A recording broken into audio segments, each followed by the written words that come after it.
Every November, the automotive world descends on Las Vegas to see the trickiest and trendiest rides on the planet at the 50th annual SEMA show.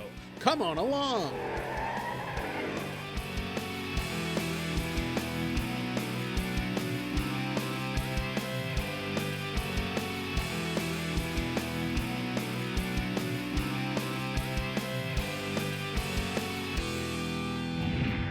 Welcome to Dustless Blasting presents Dream Rides. For 50 years, the SEMA show has been ground zero for gearheads, where the best builders create eye-catching classic and custom machines. Here's the first of our favorites.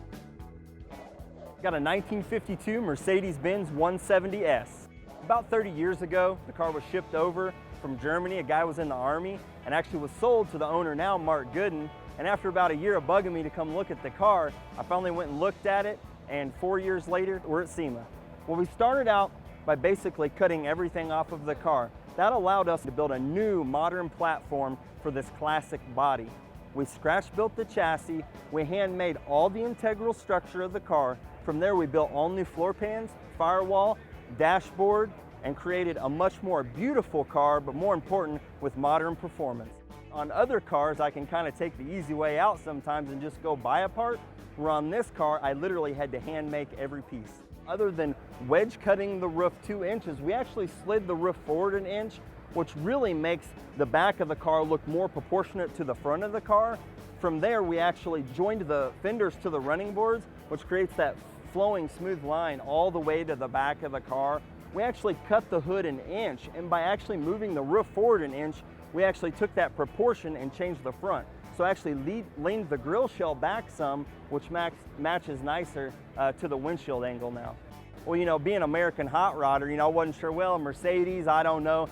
After I saw the shape of the car and how beautiful it was, from there, he gave me full reign on the car, and this is what Samson Design came up with. 69 Mustang, Fastback.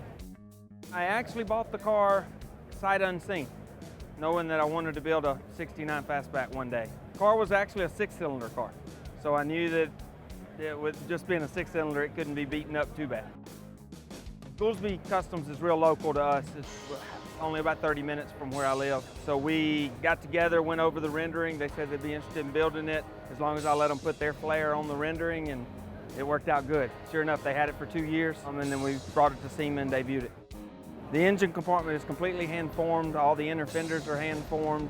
Probably started out in about 10 pieces, all hand-formed. When they finished, they bead rolled it. Every piece on this car is metal. There's nothing plastic, nothing carbon. Everything finished is in metal. We started with a stock bumper. We had to tighten it up to the body line. There was a couple of places that was really, they had to stretch, shrink, bend. There's probably a month's worth of work in just forming the front bumper. We paid attention to every little detail of the car without trying to overdo the car. We wanted it really simple. They did a bright chrome finish on a lot of the parts and a brushed chrome finish on the other, and they actually did bright and brushed chrome on the same parts. The side vents that were machined out of billet, they bright chrome and brushed chrome different parts of the same part, which was something unique that they hadn't done before, so it really makes the car stand out. We'll take it to some of the local cruise-ins just to really get to enjoy it. And I'm probably just gonna carry my 4-year-old around in it most of the time. When Dustless Blasting presents Dream Rides returns, we'll have more SEMA stunners, including a 61 Impala double bubble station wagon. Stay with us.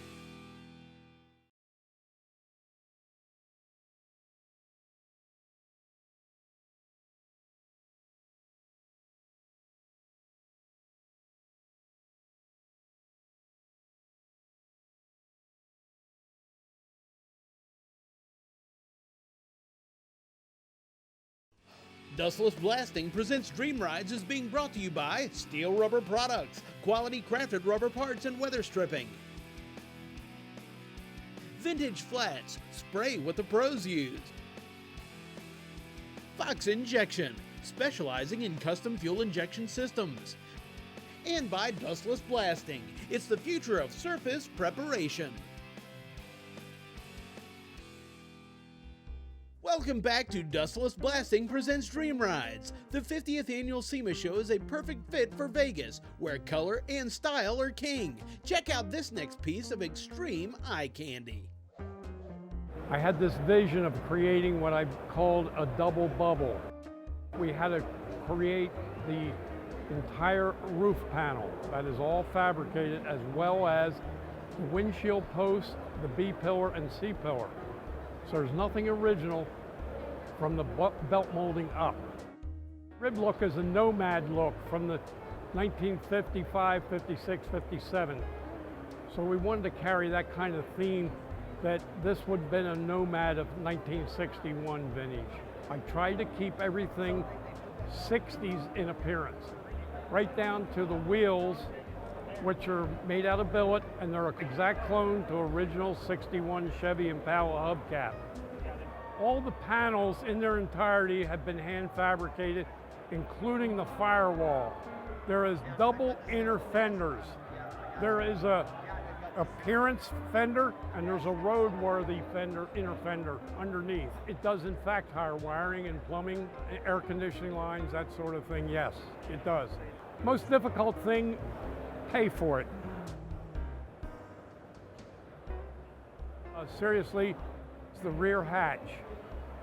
I don't know how many hours, but it's just, it's an unbelievable amount of hours. It was a series of failures. To get the geometry right in the hinges, they have gas shocks in them which hold up the lid itself, which is unusual. There are no props. So it was very difficult to achieve, but we were determined to achieve that goal. It's a 1955 Chevrolet two-door Post. I bought it from a friend of mine in California. He found it in a warehouse, 6 with a stick and overdrive, original California car, one-piece frame, one-piece bumpers, and from then it's been all uphill from there.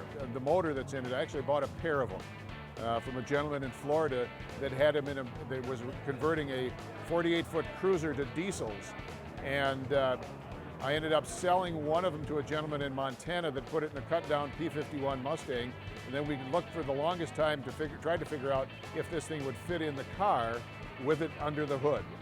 So that was kind of the experiment, to do a bunch of measuring to see if I could get under the hood. That was part of the criteria. It had to fit under the hood. I didn't want to scoop in the hood. I had a 55 years ago that was featured in Hot Rod, and then I got into boating. Then I sold the boat, and I found this car, found the motors, and I figured, maybe we can put this thing in there. And then kind of it exploded after that with the front end, the paint job, the suicide doors. The hood, when you button up the car, when you fold the front end down, the hood with the hinges that he has made will articulate over the grill and stand straight up. You lock the hood down to the front fenders, then you can take the whole front end as one piece and stand it straight up. The hood will come off individually with 4 pit pins. The front end complete will come off with 2. Oh, it's major engineering. I like it that way. You can work on it. You can fold the whole thing forward. You can get at it. You don't have to lean over the fenders. It's got electric power brakes on the thing. It's got windshield wipers. It's got air conditioning underneath the back seat. The wheel wells are enlarged. There's over 100 different modifications that you just don't see. If you shut the car up, and people will just walk by and say, oh, nice looking 55. They just walk by. Then you open the doors. They go, that's a little different, the suicide doors. That's all done with stock components. The hinges, the strikers and everything are swapped side to side. Then they look at the engine. They'll count the cylinders and they'll go, oh, it's a Viper. No, you haven't counted far enough. It's been a labor of love for like 5 years. To me, it's like kind of a work of art. It's like having something that's unique. 1955 Chevy. It's called Payback. It features a blown 427 SOX motor in it, and it's a hard top that we cut the roof off it to make it into a little 4-seat roadster, just to kind of give it a sporty look. Owner contacted us. He's out of Wyoming, and he had the blown 427 SOX motor, and he just wanted to build a Chevy just as kind of a little payback to all the guys that go the other way around with car wrench. It has quite a few just subtle things. It has tucked bumpers, everything's been shaved. Obviously the roof's been cut off. It has the 4 seats in it. It has all custom built floor pans, all the custom built engine compartment panels. The grill was just pretty cool just because it has just the detail of the water jetted out ovals, just kind of the Ford ovals carried back the Payback theme through everything. and then the billet bar on it. And the air scoop is pretty sweet. Has twin Holley terminators underneath there, so it's actually all fuel injected. The dash is actually modeled after a 57 Ford. It houses a 57 Ford Dakota digital gauge in it. The rectangular pattern and all the interior, that's all modeled after a 57 Ford. So we tried just keeping the Chevy look on the outside, but carrying the Ford theme through the inside. It's kind of a love or hate thing, you know. People either love seeing the Ford motor in a Chevy, and other people think it's just stupid.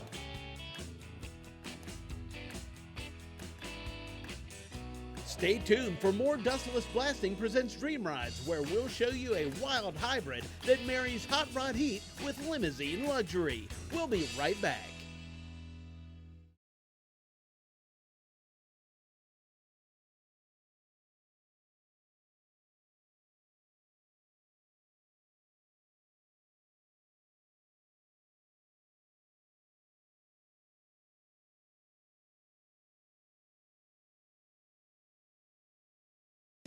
Welcome back to Dustless Blasting presents Dream Rides. Here in Las Vegas, you can bet the farm and come up with a jackpot at the SEMA show, where it's a full house of fine machines, like this one.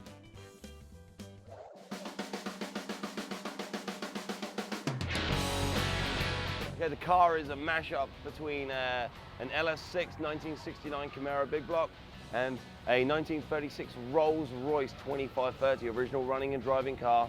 Street Toys made a custom chassis, custom frame. They chopped it, channeled it, did every single modification. We took the windshield from the front all the way back to the B-pillar and then put a DeVore windshield. We made an aluminium DeVore windshield first, and it kind of just blended in. So we melted down the original radiator core because it's brass, and made the original aluminum windshield now a brass one. You know, we're having people all around going, "This ain't a rat rod, man." I said, okay, tell me what car here is a hot rod or a street rod has imperfections, because they don't. We're at SEMA, it's the biggest car show in the world.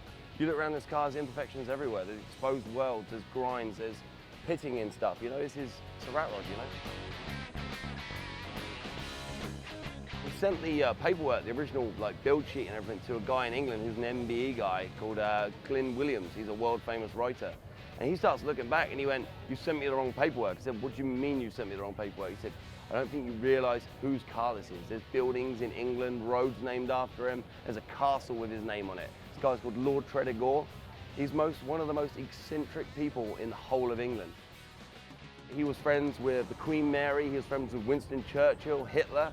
He was a MI5 spy. I mean, I could have some hallucinogens and write this stuff out, but you could not imagine how true this stuff is. And we cut it up, but if you imagine any of his friends, like their Queen Mary or Winston Churchill, if it was their car, we'd be sitting here right now going, "What the hell did we do?" You know? This guy was an eccentric lunatic. I kind of imagine now if he was still here, he'd be goddamn proud of us, you know? You're looking at the world's first log car. From everything we've looked at, nobody's ever built one out of a solid log before. So we came up with the idea. The people that build the turbines, we built a house for them in Buffalo, New York, and the mechanic and myself had a couple beers and we decided to build a log car. Our idea was 50 to 100 hours, get it done, and Bob's your uncle. But it ended up that we got carried away with almost everything. Carried away with the fenders, carried away with the chassis, carried away with the roll bar, and it ended up thousands, closer to 3,000 than 2,000 hours. This is completely made from one tree. We even formed the fenders, cut the veneer, formed the fenders. The tree is western red cedar from the coast of British Columbia. It's kind of cut out like a canoe. There's 8 batteries in there, group 30 lead gel batteries, the same as a helicopter would have. 2 electric turbines, a 35 horse electric motor on the differential. So we can drive it in here without blowing things all over the place, or we can take it on the track and get the world speed record for a log car. Well, hopefully nobody can break our record, but if they do, we'll probably go back and reestablish it. The car is 100% donation to veterans groups, the Medal of Honor Foundation, veterans with PTSD. It's a 100% donation. So we'll take it around, we raise awareness for veterans, and then we'll auction it at Barrett Jackson, probably in 2018. Time now to learn about Dustless Blasting's tools and opportunities with Brian Loans. Over the last several weeks at Dustless Blasting, we've seen how the product is made. We've seen the quality the product has. We've actually used the product ourselves on the red pickup truck to strip some paint, and we've gone through all the different aspects of how Dustless Blasting supports its customers. One of the things that I think is very interesting about your company is the fact that you're not just sitting back on the old ways. You guys really are forward-looking.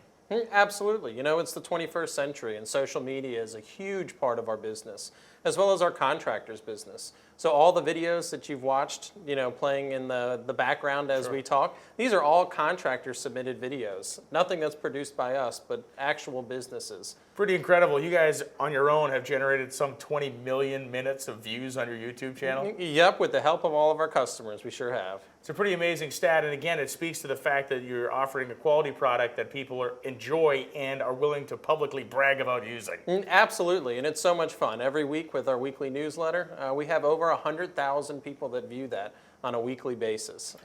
Pretty amazing stuff. American-made product made right here in Texas. As you guys like to say, it's Texas tough, and it's built to the level that people will go out of their own way, take the extra time to make the videos, and show off the fact that they're doing excellent work with it. It's so exciting. What's the YouTube channel? What other social media channels do we find Dustless Blasting on? Sure. So if you look Dustless Blasting, you'll find us on YouTube, Facebook, Instagram, the whole 9 yards.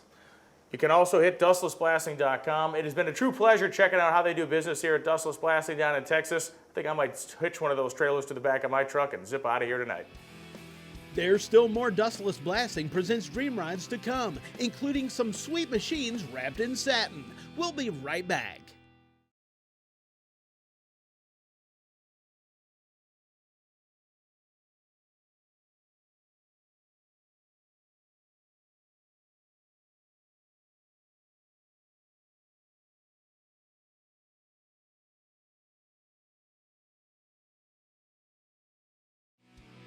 Dustless Blasting presents Dream Rides is being brought to you by Steel Rubber Products, quality crafted rubber parts and weather stripping. Hurst, America's #1 shifter.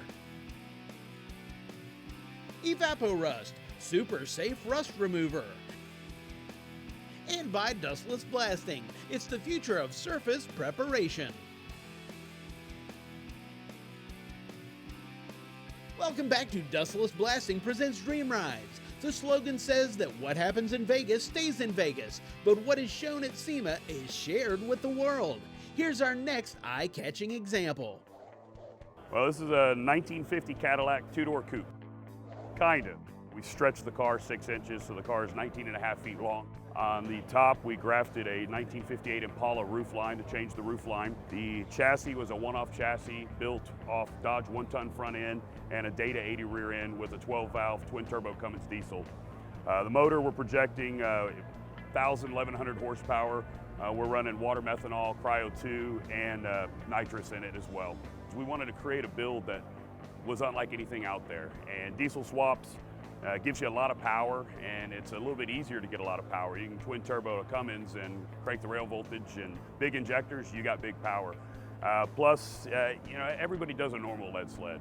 So we wanted to do kind of a mashup of everything in this lead sled, where it's a sled, but it's a diesel motor. It's an 8-lug, so it's a 1-ton car. Pro Street, it's a full roll cage. We've got 5-point racing harnesses. We've got huge Mickey Thompsons tucked up and the car lace frame on a full Ridez air ride suspension system. One of the things a lot of guys do on the older cars, they have that same style chop, and they just flatten out the back and put a little port window. So we didn't want to go with that style, but we wanted to get rid of the square bubble top that the Cadillac has. And the 58 Impala has one of the coolest roof lines, has a really cool style line and third brake light. So we took that and then added that into the trunk as well. All the pieces are copper plated. This is real copper. It's not a fake copper. It's not a paint. It's real copper, and then it's a Cerakote clear coat. So it's a ceramic clear coating on top of the copper. So hopefully we won't be polishing it for the rest of our lives. We don't, you know, we're going to wait and see what happens, but we think that it'll hold up and not have to patina on us.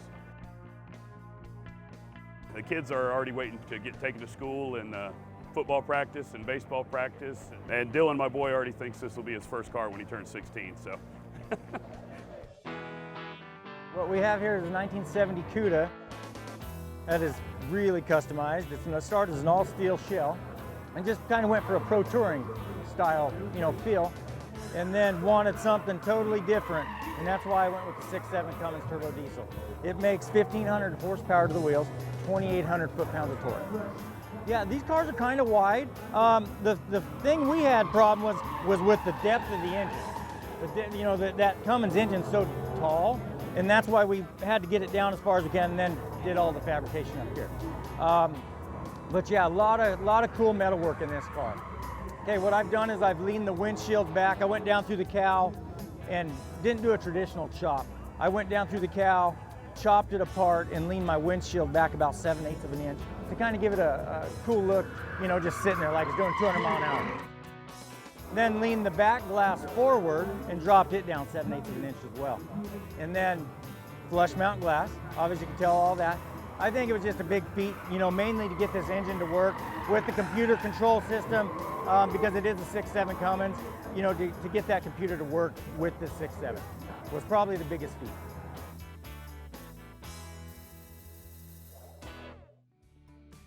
It's a 1951 Ford Club Coupe. In 1954, I saw one on the cover of Rod and Custom magazine, and I was 16 years old, and I said, someday I'm gonna build a car like that. So this is my dream, one of my dream cars. The engine is a 1956 Lincoln Mark II Continental, 368 cubic inch, Y block.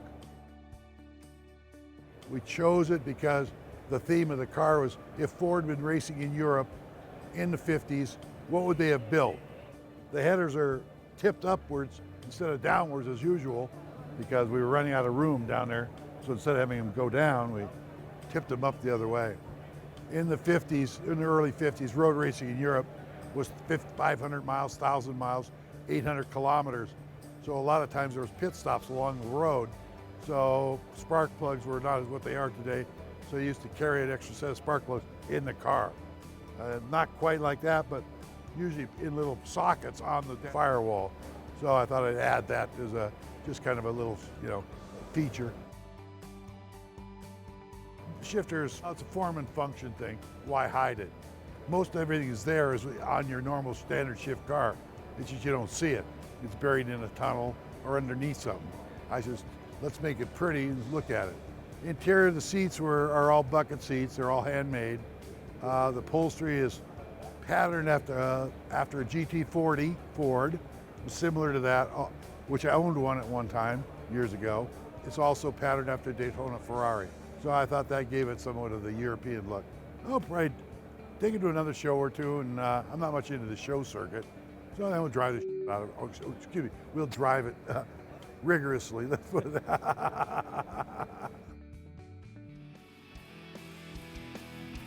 So that wraps up this SEMA special and this season of Dustless Blasting presents Dream Rides. We hope you've enjoyed our nationwide tour of the custom and classic car scene, and we'll see you next year.